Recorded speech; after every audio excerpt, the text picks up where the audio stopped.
Back to back अलग अलग country code से मुझे कॉल्स आ रही थी, तो मैंने एक कॉल रिसीव करी। आजकल कोई भी फिशिंग लिंक HTTP नहीं होता, सारे HTTPS होते हैं। आप कोई वेबसाइट देख रहे हैं जो आपको लगा फ्रॉड है, बट उसके ऊपर आप फंसते तब हैं, कोई ऐसी एडवर्टाइजमेंट आई जो आपने क्लिक किया और फॉलो किया उसे। जैसे ही मैंने क्लिक करा वो एप्लीकेशन ऑटोमेटिकली मेरे पास इंस्टॉल हो गई। डाटा मेरा उस ऐप में ट्रांसफ़र हो गया, वहाँ से बैक जाने का ऑप्शन ही नहीं आ रहा था। जब भी कोई डेटा फिजिकल फॉर्म में आप किसी को दें या डिजिटल फॉर्म में, हमेशा उस पर लिखें किस पर्पस से दिया जा रहा है। नमस्कार, ये है साइबर अपराध के खिलाफ डीडी न्यूज का हल्ला बोल। आपके साथ मैं हूं ममता चोपड़ा। हर दिन साइबर अपराध के मामले बढ़ते जा रहे हैं और जाहिर है कि ये चिंता का विषय हम सब के लिए है। ऐसे में सरकार अपनी ओर से प्रयास कर रही है, लेकिन साइबर अपराध के खिलाफ अगर सबसे अधिक कारगर कोई उपाय है तो वो है आपकी जागरूकता।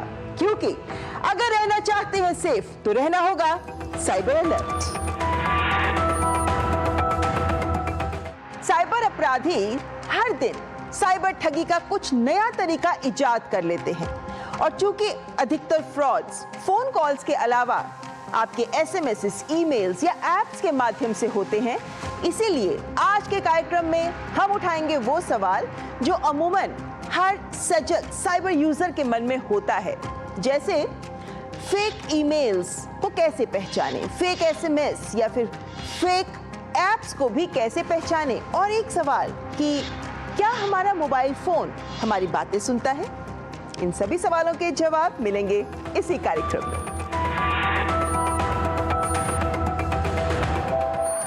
आपका फोन आपके बारे में जो भी जानने लायक है वो लगभग सब कुछ जानता है।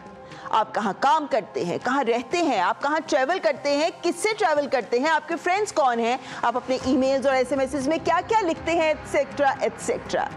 वैसे क्या आपको कभी लगता है कि आपका फोन आपकी बात सुन रहा है? कई बार आपने ये महसूस किया होगा। ऐसा कैसे कि जिस टॉपिक को लेकर आप अपने फ्रेंड से बात कर रहे थे, उससे जुड़े ऑफर्स और वेबसाइट से आपके ब्राउजर में सामने आने शुरू हो जाते हैं। दरअसल ये सच है, आपका फोन आपकी बातें सुनता है और इसकी परमिशन भी तो आप ही ने दी है। सरप्राइज्ड? यहाँ बात आती है एप्स की। आपके फोन में अगर आप गिरेंगे तो पाएंगे दुनिया भर के एप्स आपने डाउनलोड कर रखे होंगे। हाँ, माना है कि जरूरी है ये एप्स, इनसे काम कितना आसान हो जाता है और फ्री में ही मिल जाते हैं इनमें से अधिकतर एप्स, है ना? लेकिन सच ये है कि कुछ भी फ्री में नहीं मिलता। तो ये एप्स आपसे बदले में क्या ले रहे हैं? आपकी जानकारी, आपका डेटा। कोई कम लेता है, कोई ज्यादा लेता है, तो कोई बहुत ज्यादा, इतना ज्यादा जिसका आप अंदाजा भी नहीं लगा सकते। चलिए, हैरान परेशान होने के लिए तैयार हो जाएं। एक पॉपुलर सोशल मीडिया प्लेटफॉर्म का उदाहरण लेते हैं जिस पर हम सब अपनी फोटोज, वीडियोस खूब शेयर करते हैं। ये ऐप आपसे लगभग हर तरह की परमिशंस लेता है, camera, microphone, internal storage, wifi, location आदि। आप इसके डेटा कलेक्टेड ऑप्शन पर जाएं। ये आपके सारे contacts, photos, videos, device, IDs, emails, उसके साथ साथ SMS और MMS तक भी लेता है और बाकी इन ऐप मैसेजेस भी देखता है। ऐप इंटरैक्शंस, इन ऐप सर्च हिस्ट्री, जो इंस्टॉल किए गए हैं एप्स या फिर यूजर जनरेटेड कोई भी कंटेंट, कैलेंडर, इवेंट्स, आपकी सभी फाइल्स और डॉक्यूमेंट्स, यहाँ तक कि वित्तीय लेन देन भी, यानी पेमेंट इंफॉर्मेशन, आपने जो जो खरीदा है, परचेज हिस्ट्री, यहाँ तक कि आपका क्रेडिट स्कोर भी और तमाम बाकी फाइनेंशियल इंफॉर्मेशन भी ये लेता है।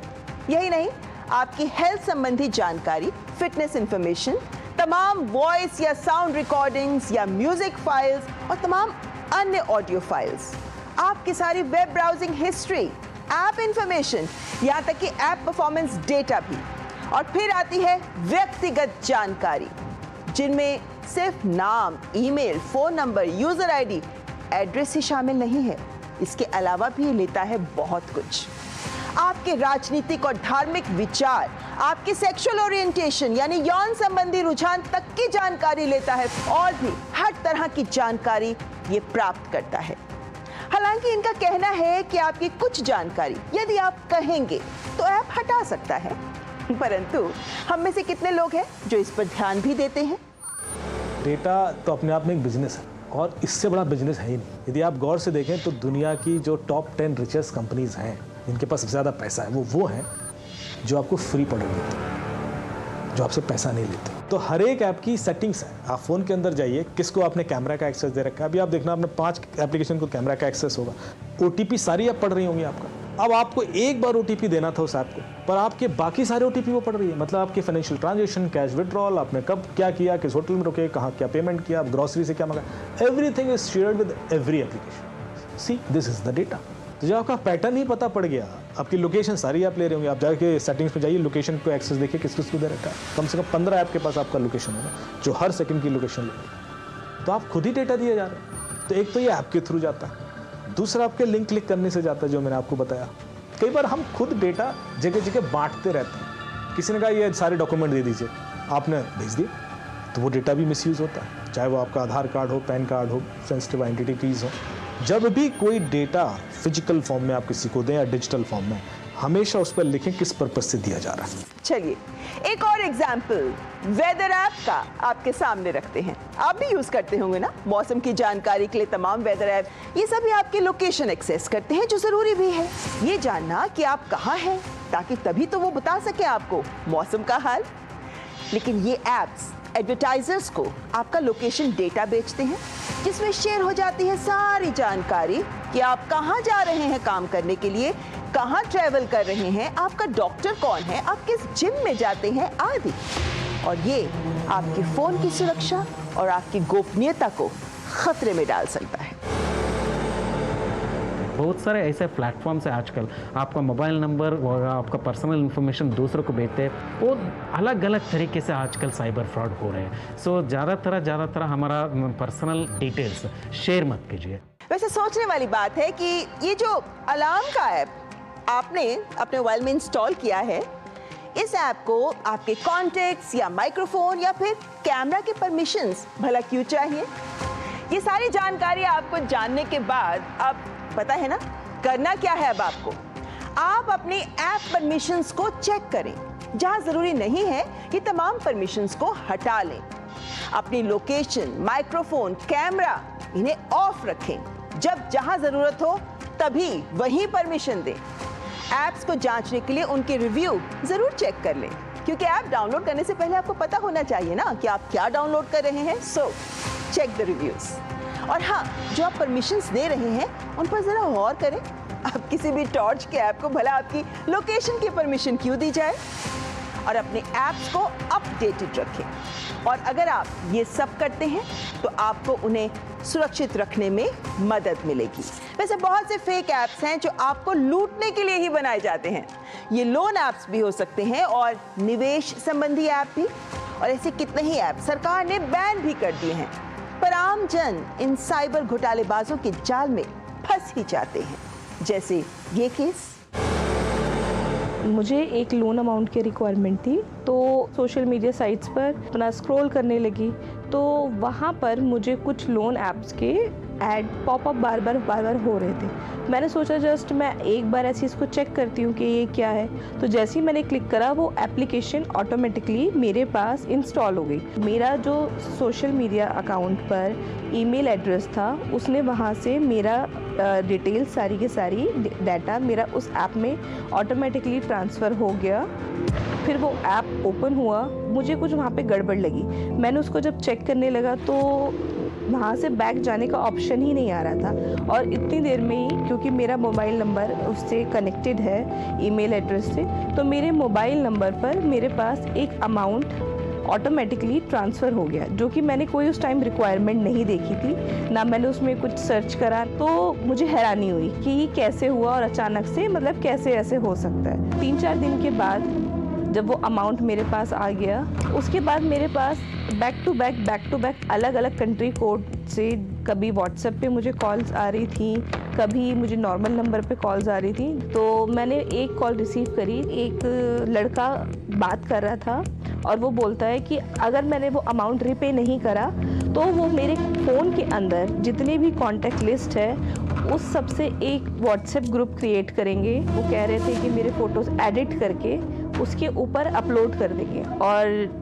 मैं ये सुनते के साथ ही मैं बहुत ज़्यादा डर गई, घबरा गई कि अचानक से ये कैसे हो सकता है। तो मैंने इमीडिएटली अपना फ़ोन जो था स्विच ऑफ कर दिया और स्विच ऑफ करते के साथ ही मैंने अपने दूसरे नंबर से जो मेरे फैमिली मेम्बर्स में अवेलेबल थे उनके नंबर से मैंने 1930 उस पर कॉल करके अपनी कंप्लेंट जो है नोट कराई। वहाँ से मुझे बोला गया कि आपके एरिया के पास जो भी पुलिस स्टेशन है आप वहाँ पे जाकर के अपनी कंप्लेंट नोट कराइए।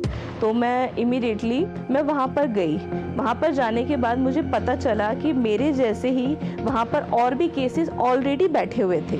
जब मैंने अपनी पूरी कंप्लेंट नोट करा दी वहाँ पर, तो उन्होंने मुझे सजेस्ट करा कि आप कुछ टाइम के लिए अपना ये मोबाइल नंबर डीएक्टिवेट कर दीजिए या फिर आप अपना नंबर चेंज कर दीजिए, क्योंकि अगर हम उनको रीपे भी कर देंगे अमाउंट जो वो डिमांड कर रहे हैं, अगर हम उनको वो भी सेंड कर देते हैं तो इसी तरीके से वो धीरे धीरे बढ़ाते जाएंगे और आप उनको ट्रैक नहीं कर सकते, क्योंकि वो हर सेकंड में अलग अलग नंबर यूज़ करके जिस तरह से मुझे कांटेक्ट करने की कोशिश कर रहे थे उस सब से मुझे बहुत ज़्यादा घबराहट हो रही थी कि मैं इस ट्रैप से मैं कैसे बच पाऊँगी। मुझे इस चीज़ से ये समझ में आया कि ऐसे किसी भी चीज़ पे हम लोग जब स्क्रॉल कर रहे होते हैं तो हम क्लिक करने से पहले 10 बार सोचना चाहिए।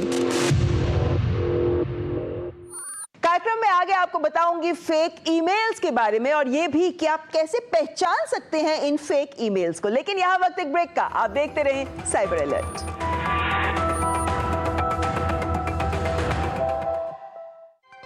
राजनीति की चाल से दुनिया के हाल तक, खेल के मैदान से किसान के खलियान तक, दिन भर की हर छोटी बड़ी खबर को समेटे खबर के हर किरदार को दिखाते हैं हम। डीडी न्यूज का प्राइम टाइम शो देखिए न्यूज नाइट हर रात 8 बजे।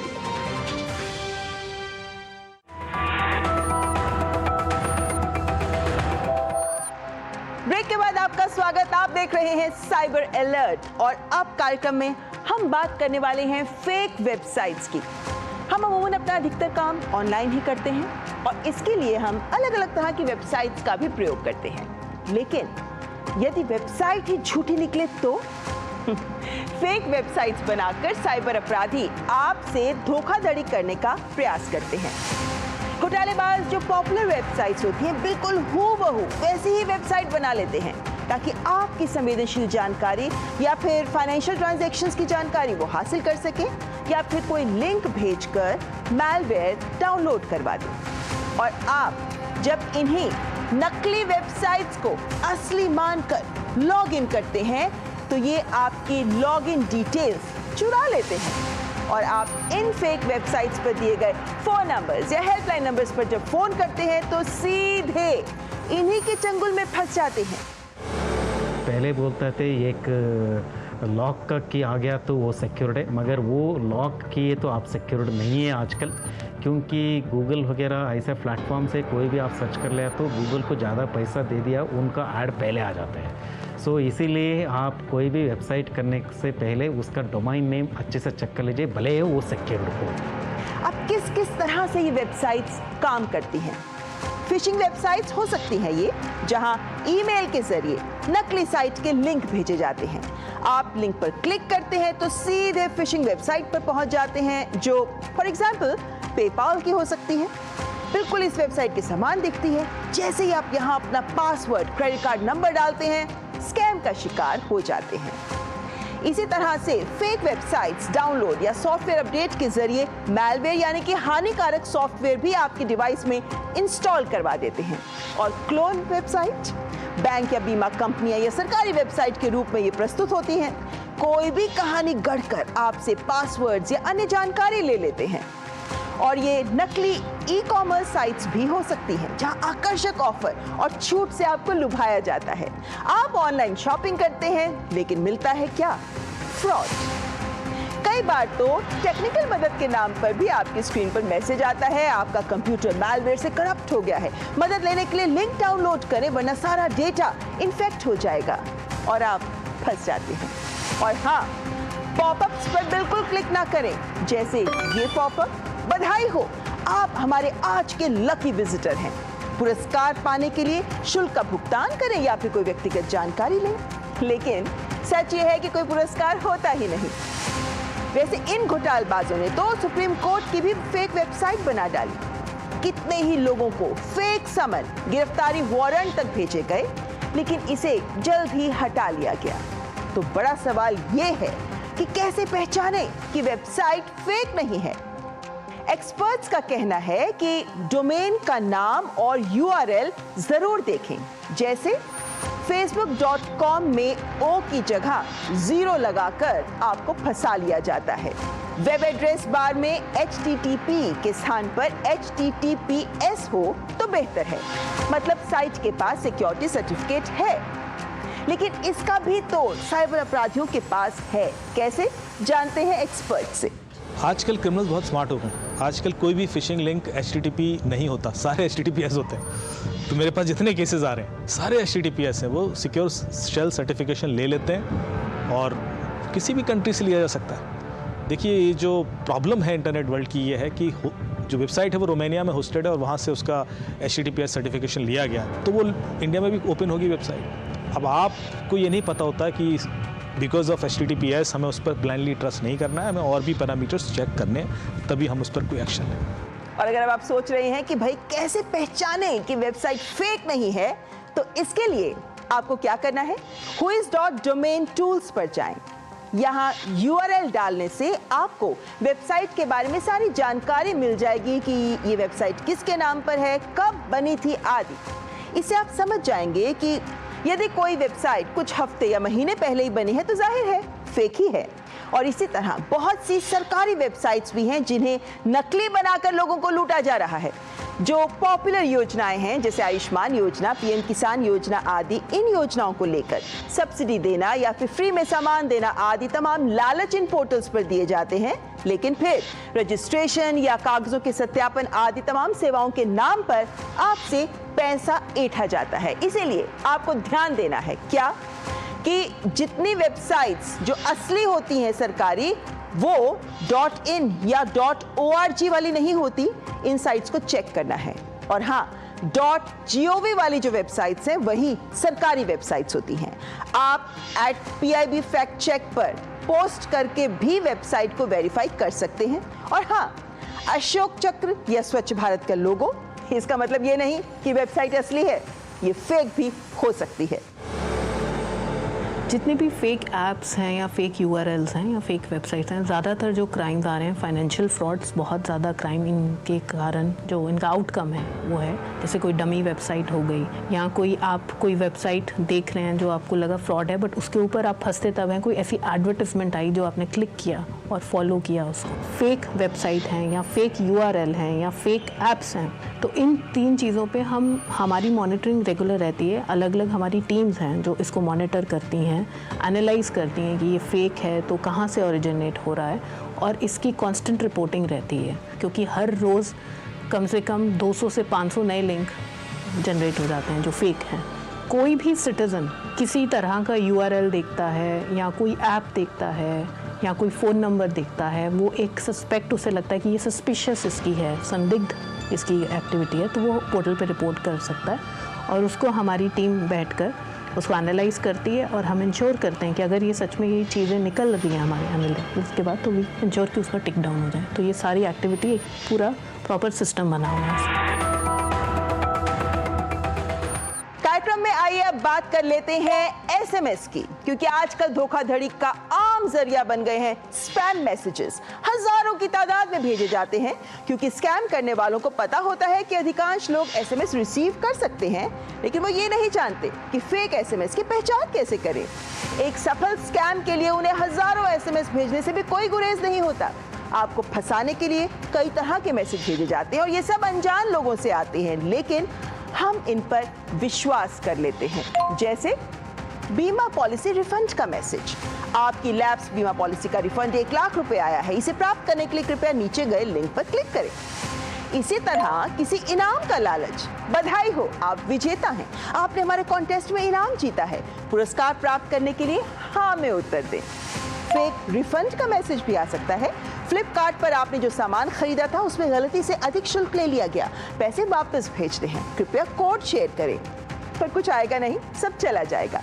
इसी तरीके से अकाउंट वेरीफाई करने वाले मैसेज भी बहुत आते हैं। आपके कार्ड से इस तारीख को किए गए इस ऑर्डर नंबर के लिए इतने पैसे चार्ज किए गए, यदि आपने ऑर्डर नहीं किया तो तुरंत सूचित करें, लिंक दिया होगा। आपके किसी जानकार के नाम पर भी मदद का मैसेज आ सकता है, जैसे हेलो निकिता, मैं विपिन बोल रहा हूँ, मासी को डॉक्टर के पास लेकर आए हैं, मेरा कार्ड इस हॉस्पिटल में काम नहीं कर रहा, प्लीज 80,000 रुपए इस नंबर पर भेज दो, कल तुम्हारे अकाउंट में डाल दूंगा, नेटवर्क इशू है, फोन लग नहीं रहा। ऐसे पर्सनल मैसेज भी आ सकते हैं। या फिर आपका ऑर्डर हमारे कोरियर सेंटर पर आ गया है, लेकिन हमें आपका पैकेज डिलीवर करने से पहले आपकी जानकारी की पुष्टि करनी है, लिंक दिया होगा। हम में से कई लोग इस तरह के मैसेजेस में फंस जाते हैं, और नहीं तो घर के बड़े बुजुर्ग जाने अनजाने में ही इस तरह के एसएमएस का जवाब दे बैठते हैं, जिसके बाद या तो आपके फोन में मैलवेयर इंस्टॉल हो सकता है जिससे वो आपकी पूरी जानकारी हासिल कर लेते हैं, या फिर सीधे बैंक खाते से पैसे निकल जाते हैं। देखिए एसएमएस भी बहुत आते हैं, मार्केटिंग एसएमएस। अभी एक कोई कंपनी है जिसके ऊपर काफ़ी हैवी पेनल्टी लगी, क्योंकि जितने ये थ्रेटनिंग मैसेजेस जा रहे थे कि आपकी बिजली का बिल बकाया है, बिजली कट जाएगी रात को 9 बजे, और उसके बाद लोग कॉल करते थे और फंस जाते थे, आरटीओ के चालान वाले मैसेज जाते थे, ये सारे उस कंपनी के थ्रू ब्रॉडकास्ट होते थे। उस कंपनी पर फिर जांच हुई और उसको बंद कर दिया गया लाइसेंस। तो एसएमएस चेक करने के लिए भारत सरकार का अपना एक पोर्टल है जहां पर आप किसी भी एसएमएस शॉर्ट कोड को चेक कर सकते हैं। कोई भी गवर्नमेंट या ऑथेंटिक जो बॉडी है वो आपको मोबाइल नंबर से मैसेज नहीं भेजेगी, उसका एक डेजिग्नेटेड शॉर्ट कोड होता है। बैंक का अलर्ट आता है तो एक शॉर्ट कोड होता है, आप उस शॉर्ट कोड को उस पोर्टल पर डालेंगे, सर्च करेंगे तो बता देगा कि ये किसने रजिस्टर कराया था, कौन इसका ओनर है। वैसे जब भी आपके फोन पर कोई ओटीपी आता है तो क्या आप पूरा मैसेज पढ़ते हैं कि ओटीपी किस लिए आया है? नहीं ना। जब भी ओटीपी आए उसे ठीक से पढ़ लें ताकि पता लगे कि ओटीपी आया क्यों है। गलती तब होती है जब बिना मैसेज पढ़े किसी को ओटीपी बता देते हैं, और इससे ये जो ठग हैं ये आपको हजारों लाखों का चूना लगा देते हैं। वैसे अब ऑनलाइन ठगी के बढ़ते मामलों को देखते हुए भुगतान प्रक्रिया में बदलाव किया जा रहा है। अभी तक केवल ओटीपी से भुगतान किया जा सकता है, लेकिन दोहरे वेरिफिकेशन की भी जरूरत होगी, पिन, बायोमेट्रिक आदि। तो कुछ एहतियाती कदम सरकार उठा रही है, लेकिन कैसे बचें इनसे? तो दीजिए ध्यान कि अनजान व्यक्ति का अगर मैसेज आया है तो वो फेक मान लीजिए। टेक्स्ट में अगर गलतियां हैं, ग्रामर मिस्टेक्स हैं, स्पेलिंग मिस्टेक्स हैं, तो मान के चलें कि मैसेज फेक है। अगर मैसेज में कुछ एक्शन की बात हो रही है, जल्दी करें, तुरंत एक्शन लें, तो वो भी फेक है। किसी ऑर्डर का मैसेज जो आपने किया ही नहीं है अगर आया है, फेक है। कोड आया है पर आपने मांगा नहीं, फेक है। किसी असामान्य नंबर से अगर आपको कोई मैसेज आया है, विदेश में बैठकर भी भेजे जाते हैं फेक मैसेजेस, तो मान लीजिए कि ये मैसेजेस भी फेक ही हैं। अगर आप ये एहतियात उठाते हैं तो आप इन जालसाजों की ठगी से बच सकते हैं, अपना बचाव कर सकते हैं। ये कार्यक्रम है आपके लिए, तो जुड़िए हमारे साथ। अपना फीडबैक इस कार्यक्रम को लेकर हमसे जरूर साझा करें। हमारा ईमेल आईडी cyberalert.ddnews@gmail.com और हाँ, #cyberalert को भी जरूर फॉलो करें। और अब आप प्रसार भारती के OTT प्लेटफॉर्म वेव्स पर भी साइबर अलर्ट के सभी एपिसोड्स देख सकते हैं। हर रोज हजारों लोगों के साथ ये साइबर फ्रॉड हो रहे हैं। अगला नंबर आपका हो सकता है, इसीलिए अगर रहना चाहते हैं सेफ तो रहना होगा साइबर अलर्ट।